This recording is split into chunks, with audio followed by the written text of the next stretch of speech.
Welcome to Is Your Liver Healthy? I am your host and Vice President at the Global Liver Institute, Jeff McIntyre. You know, the more you turn on the news or log on to the news these days, the stranger it seems. Politics dominates the headlines, and frankly, it often has, regardless of your side of the political spectrum that you happen to fall on. Every around 2 to 4 years or so, when the U.S. administration or Congress turns over, it either seems really dire or it seems hopeful based on the politics, the egos, the agendas, the budgets, and a host of other factors that play into national decisions and how they're made. And now, when I say national decisions, I'm actually kind of referencing former U.S. Speaker of the House, Tip O'Neill's memoir, when he said, all politics are actually local. So that means the one constant in this is you, the patient, the caregiver, maybe a provider or the specialist that's working to make every day a little bit better in your own life and in patients' health. And who can help with that? Well, the answer is anybody.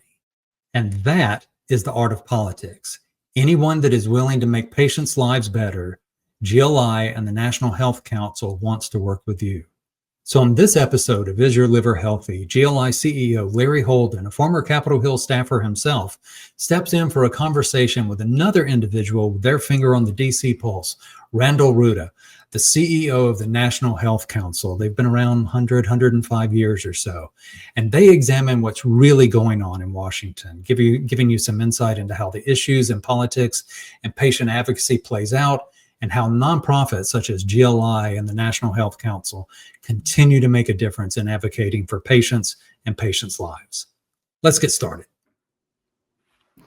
Hey, Randy, it's so good to see you here today. I want to start by thanking you for being here, but also I think it's really important. I know the value of the National Health Council. I know the value that's brought to the Global Liver Institute.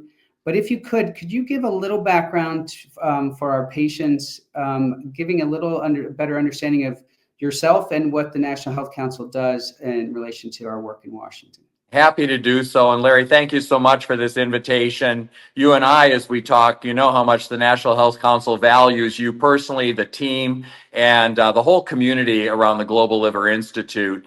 You are creating such value and contributing so much to our collective impact as a patient community. And I really want to start with a big thank you for that. But, you know, as you say, the National Health Council, it's a legacy organization. More than 100 years ago, the leaders of the medical and health community came together and felt, you know, there needs to be a voice for patients, a place where patients' interests can actually be advanced. And so the National Health Council, as a membership organization, was created back then. And our mission hasn't really changed. It's to make sure that patients have a voice in decisions affecting their health care.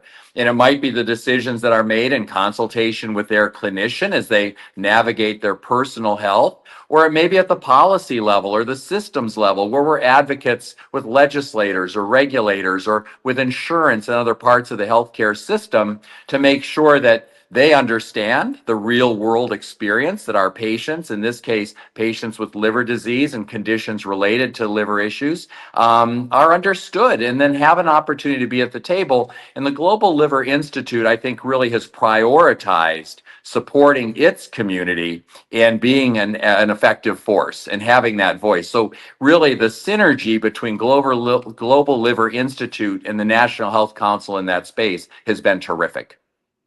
Thanks, Randy. No, I couldn't agree more. I know when I came on board, we weren't actually members yet. And right. For those who don't know, being a member of the National Health Council isn't something that's just handed out. It's something that's earned, and it's earned through time and having proper governance, having proper procedures in place. And it took the Global Liver Institute time to have enough processes in place so we could become a member. You know, Larry, thanks for pointing out. We do have standards of excellence. It does mean something to be part of the National Health Council. And every year we're looking to strengthen that so that the credibility, if you're a National Health Council member, you should have instant credibility then with decision makers and others that, oh, they have met that test. You know, we have almost 200 US-based organizations currently participating in the National Health Council as members. More than half, by the way our bylaws are written, are patient organizations. organizations. And so it's large patient organizations like yourself, rare disease organizations that all come together. The next largest category of membership are the associations, the research institutes, those partners around the patient, nurses, clinicians, pharmacists. And then we have business and industry represented, because obviously they are playing a role every day in how our patients have access to therapies, participate in new therapies that could help them achieve their health. And so biopharma, medical device companies, Amazon Health are all kind of contributing in that space. And the patient voice has really never been more important. And I've never been more optimistic about what we can contribute and the breakthroughs that are waiting for us just around the corner.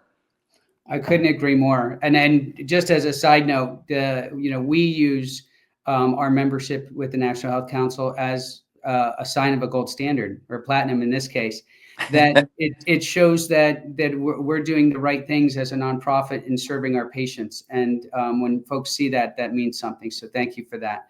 Absolutely. You mentioned some hope. I'm going to get to that in a minute, but I'm going to start on the other side. Why don't you talk a little bit about the nonprofit space, how you see healthcare nonprofit space right now in relation to, we know we've seen cuts in budgets, right, in funding. We know that we've seen staff members being let go at government agencies that we rely on to make sure that drugs and medical devices reach the marketplace and save our patients' lives. Right. Tell me where you see the nonprofits in this space and how we can help make a difference. Well, and I really appreciate you asking that question in that way. So as you know, throughout the course of this year, every week we have been present either individually or as a community on Capitol Hill. The National Health Council sponsored a briefing for congressional staff and members early in the year. And we've had kind of three priorities that really speak to the question that you just asked.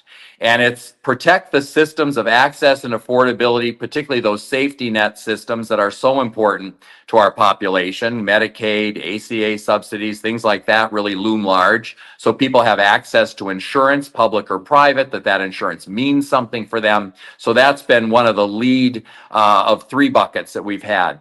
The other bucket concerns research. How is it that we're supporting the institutions of research? Because as you know, the National Health Council is asked to weigh in on so many different things.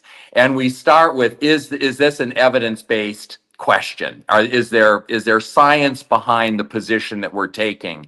And so we're very concerned that some of the reorganizations and funding decisions that are affecting NIH, CDC, FDA, all of those institutions of government that we all really rely on to both advance the research agenda. Many of your patient communities participate in clinical trials or processes that the FDA or NIH are advancing. We're very concerned about how those organizations are in some cases in a bit of disarray or still trying to figure out, who's still on deck and who's going to be supporting the work that we've contributed to all these years. But that last piece that you mentioned is not necessarily intuitive for decision makers, and that is, what is the role of the nonprofit sector and how is that being supported to really be that third space, as the private sector, the public sector, and then the nonprofit sector. Obviously, we're part of a private space, but we are contributing so much in support of patients,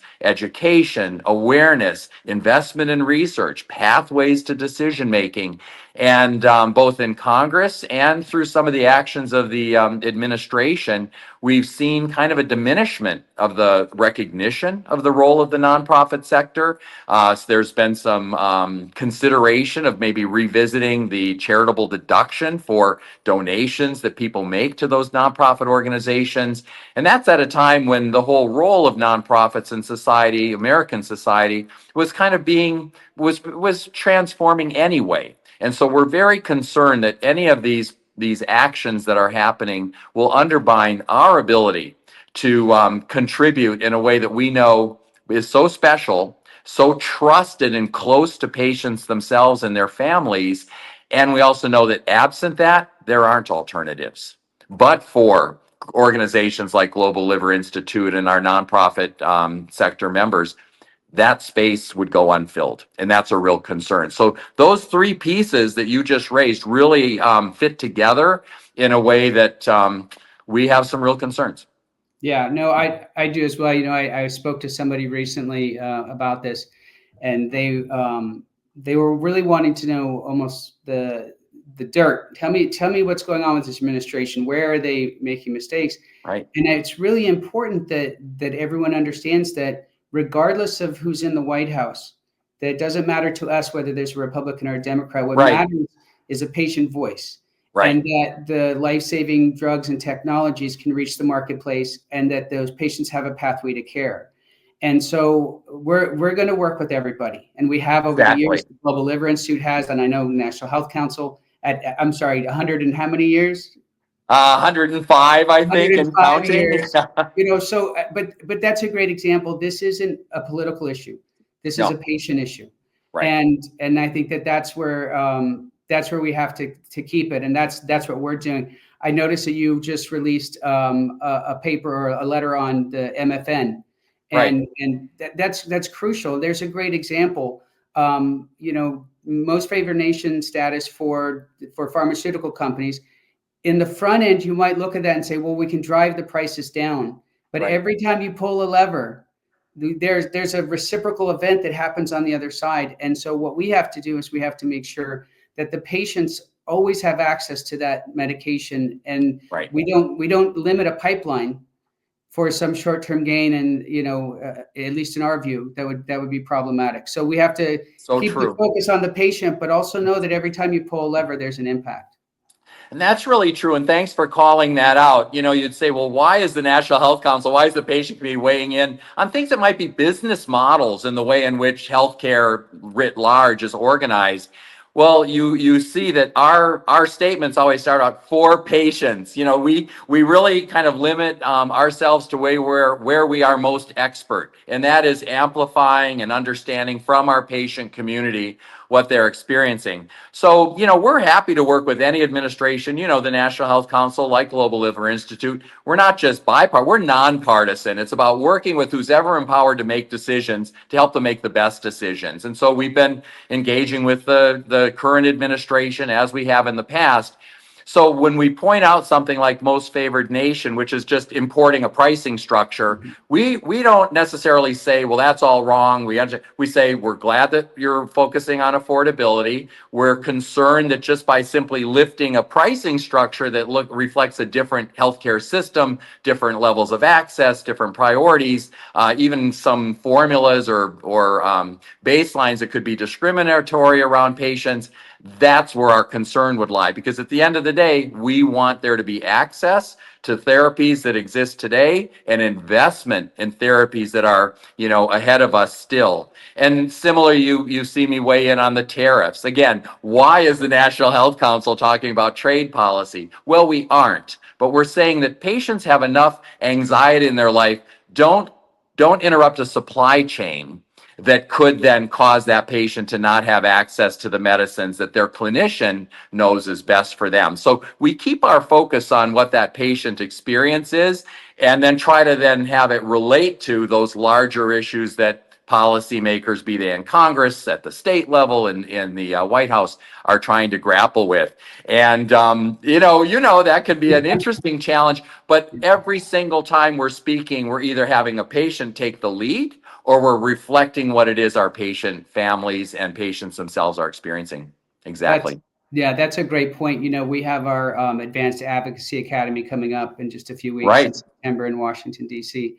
And being able to train those patients how to tell their story and to speak about their own situation, whether it be with the media or whether it's with an elected official, with a government regulator. This is crucial. At the end of the day, we're just an organization in Washington that's trying to help the patient. But you and I both know in Washington, what matters is being a constituent, being in that member of Congress's district, and as a patient, being able to communicate what you see happening and what's affecting your life specifically. That's a critical moment. And I love the academy, that you've really developed. It's so supportive of those patients. I think it's one of the best in class examples across our membership of what an organization is doing. And it isn't to provide the patient their story. It's to provide them with the guidance around how might you tell that story in a most effective way? What's the timing? Is this month a better time than next month when decision makers are looking at that?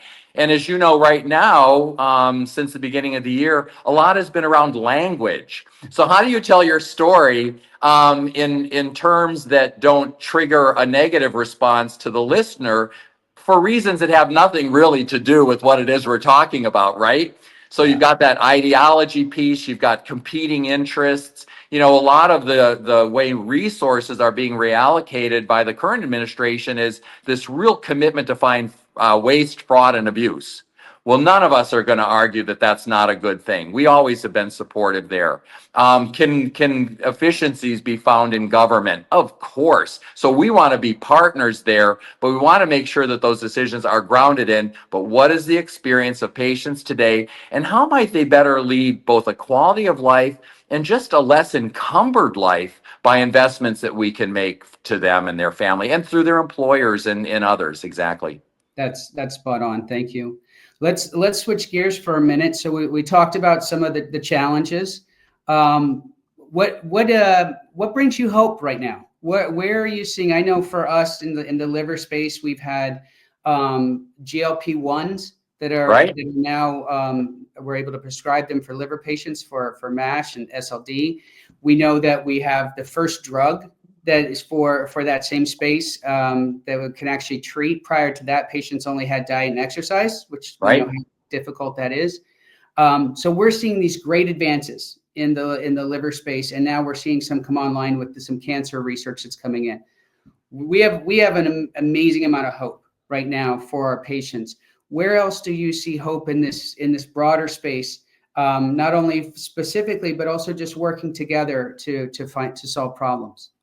Well, I think we're right to have hope. And I think the liver community, to say the least, is rocking it. This is exciting. So, in many ways, our priority is to say, how can we not have inadvertently some of these decisions slow things down or get in the way? So I think we just have to be present to weigh in on all of those decisions. It might be within the drug companies themselves. It might be within that broader clinical trial community. How is it more visible and open to all of those patients who might be interested in participating either for themselves or just as often to contribute for others like them? Our patients are so generous in that space, and that participating in the research process is not easy. It creates demands and things like that on your time, your resources. And so we are trying to do everything we can in the private sector to make sure that insurance companies, employers, purchasers of health insurance, and then the biopharma sector itself is really staying on track, finding those efficiencies, feeling positive, both here in the U.S., but it's a global challenge that we're, really paying attention to. So part of it is just paying attention to that piece. One area, Larry, and I know you and I have talked about it in the Health Council, 18 months now have really prioritized this space. And that is, how do we leverage other kinds of things that are happening within the healthcare ecosystem to advance our goals? And one of those is the use of AI and digital health and technology that, as we know, is increasingly playing a role in identifying new molecular combinations that represent a therapy, or finding ways to enhance a diagnostic process that tell us something about the body, the condition of the liver today, tomorrow, and how that might be understood better. So one of the things I've been sharing with many of our Health Council members, the patient organizations, is why does AI or why does technology matter? And it's because that's part of this momentum of cutting edge change.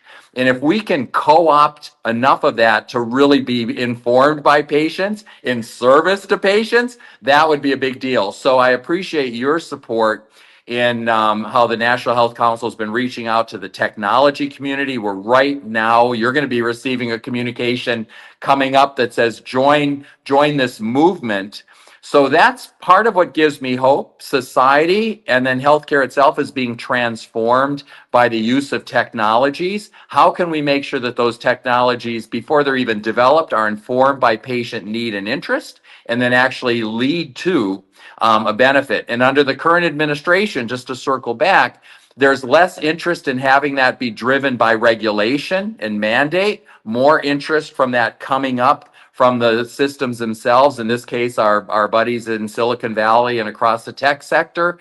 We are a rare and valued partner to them. We just have to be more visible to them. So I think for your patient community, stay tuned, stay involved, and understand that we can influence the technology landscape to serve their needs today and tomorrow. That's exciting to me. And the administration, Congress, states, across the board, public and private, everyone's looking at this space. And I think we're ready to step up. And your community in particular, those ways in which you support advocates, speaking to legislators and others on Capitol Hill, let's make sure we're talking to investors, VC companies, the research community, which you already have good ties with, and tech companies, to understand that they will do better in their goals if they include us, if it's a healthcare impact, by including us from the get-go. That's exciting to me. I couldn't agree more. Being part of CHI, which I know you helped shepherd me into that process. Right. And that's been amazing, because it gives us a voice as they're developing these technologies to ensure that patient safety and their concerns and their voice is heard in that Absolutely. process. It's amazing. And, we're going to have AI, whether you like it or not. So let's Exactly. ensure that it's done right.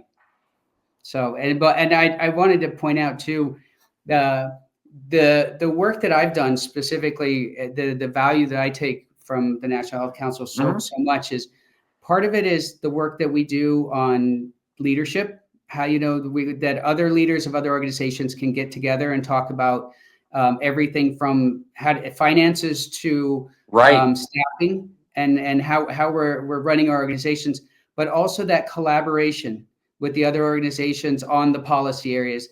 That those two things, I just I use them often, and I thank you for those services, because it helps us to be a better organization.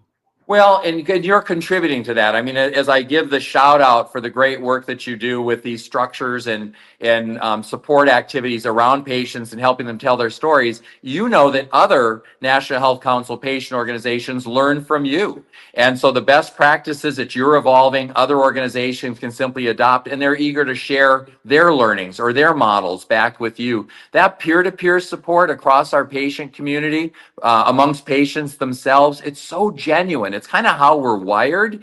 And so if the Health Council can just try to, facilitate that, then I think we've really added value. And I think for membership in the Health Council, it's about policy leadership and then that peer-to-peer support where we raise all boats by not having to reinvent the wheel and by using resources in the most effective way. And the patients are at the core of that every day, no question. Absolutely. Well, listen, Randy, thank you so much. I appreciate your time. I appreciate your service and your friendship as well. And we look forward to continuing to work with you in the coming months and coming years to continue to make sure that patients have the best access to care and medicine. Well, Larry, count me in always. And thank you to your patient community, the people around them, both family members, clinicians, researchers. The Global Liver Institute and the community it represents is a powerful force. And the successes that you're having are giving hope to other parts of the patient community to say, well, if they can do it, we can do it. And as you know, some of the very findings that are allowing the liver community to go forward have value. They will relate to other parts of the patient experience that's going to benefit us all. So Larry, thank you personally for your contribution and your friendship. And just know that at any point, I'm here to be an active supporter, part of the fan club, and certainly do anything I can to support your work. Thank you. All right, Randy. Thanks so much. Okay. Okay, we're back. Really interesting conversation. Those two guys, both Larry and Randy, really bring a lot of, the insider knowledge into kind of the art of politics and how everything's played here in DC. For those outside of Washington, you may know, but for those definitely of us here inside the Beltway, August tends to be a downtime. It's when there's a congressional recess. We always talk about how politics moves outside of the Beltway for the first time. This time next year, all the conversation is going to be about the midterm elections. But for right now, outside of, whatever is happening at the White House, or the executive orders and stuff, things are a little bit calmer here in terms of stuff moving through Congress. And so it gives us a moment to reflect, Lily. And one of the things I wanted to do is go back to where we kind of started this, the original premise. There was a question I asked of everybody in the very first episode we did at the start of the year, which is, what brings you joy? What brings you hope? It can often be difficult to find hope in the darkness sometimes in these sort of days where it's so easy to focus on all the bad things and you see all the horrible things happening in the world. But in this moment, when we have a second to pause, what gives you joy? What gives you hope in this moment, considering everything that's going on in Washington right now? That is a great place for us to go, Jeff. It's definitely been, especially coming from the public health community, it's been a very tough year. It's been, there's been a lot of change, a lot of confusion, a lot of uncertainty, and a lot of things that feel like steps backwards. But I appreciated that both Larry and Randall had a lot of hope in their conversation. And I think a lot of what brought them that hope it's the community, it's the patients. There really is so much power that we have, especially as a collective, when we come together and realize the value of the experiences that we have and the knowledge that we've gained from those experiences. So I'm very excited for A3. It'll be my first in person. I've been to a few virtual A3s, but even from the members of the community, old and new, that I've met, there's so much excitement and passion, and there's so much potential and power from each of the people who's going to be in the room, who's going to be on the Hill a few days later. So it's the people, it's the patients, it's the caregivers, it's everyone who is out in the world day to day and who's bringing their story to DC soon. Yeah, it reminds me, as you're speaking here, it reminds me that, showing my age back in the 90s and the early aughts, there was a book that was written by a woman named Rebecca Solnit, who some of our listeners may know. She's quite the poet. And it was called Hope in the Dark. And it was basically about how do you find hope in dark times. And its focus was really about what was, to me at the time, to a lot of us, a really dark time in the United States, where we're coming out of 9/11. We had the anthrax attacks. We had rumors of dirty bombs in DC. We had the DC sniper. It was just a really dark time here. And the thread that she pulled through is that there's often kind of these transformative victories that get overlooked when we're seeing all these other little things happening, not little things, but when we're seeing all these other things happening around us. And I think that's really important to keep in mind. Mr. Rogers always would say, look for the people doing good. And when I think of, what you're talking about with the patients, you think of the day-to-day sort of struggles and endeavors that patients go through very basic things. This is my 7th or 8th Advanced Advocacy Academy coming up here in the next month, which is remarkable because not only you get to kind of take that journey with the patients, if you will. And there are patients that I've met there that, coming out of COVID, for instance, another dark time, that had not left their house for 5 years. And they're so thrilled to actually be able to make it out and to be able to see other patients. And for some of those patients to be able to meet people that had the same disease state, that they had never met anybody that even knew what MASH or PBC or any of these other diseases were.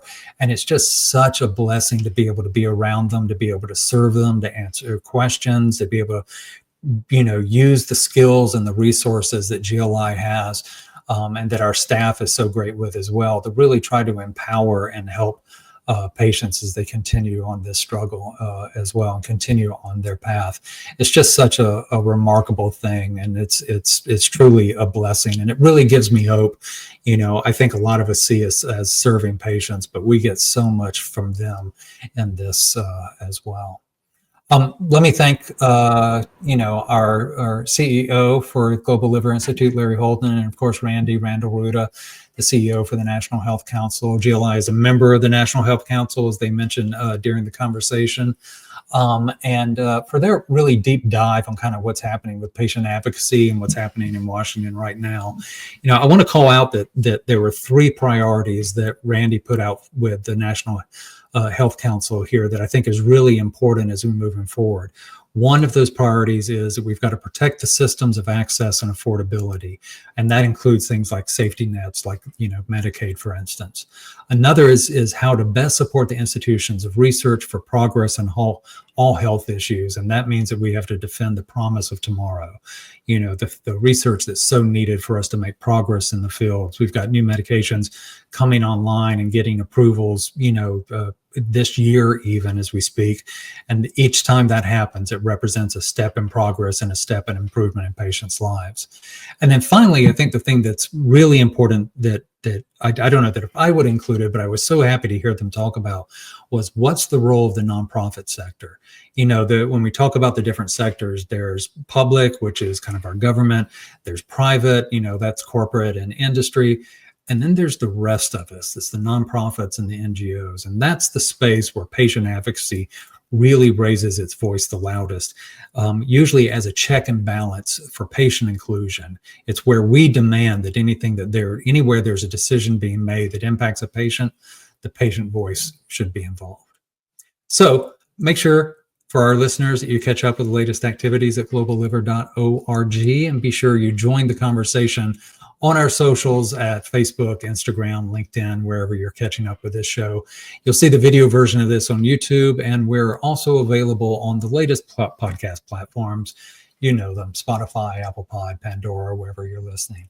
If you have a question, we actually got some recently, maybe a suggestion for an idea or a topic for a future episode. Really would love to hear from you on this. Hit us up at healthyliver@globalliver.org, and be sure to leave a comment and hit those like and subscribe buttons on the platform of your choice so you don't miss any of the upcoming episodes and great conversations. It really doesn't seem like much, just to click a thing, but it really does help us grow awareness, education, and support for liver patients worldwide. I'm Jeff McIntyre. On behalf of myself and Lily Bainig, producer extraordinaire, and the rest of the team at the Global Liver Institute, we'll see you next time. Thanks, Jeff.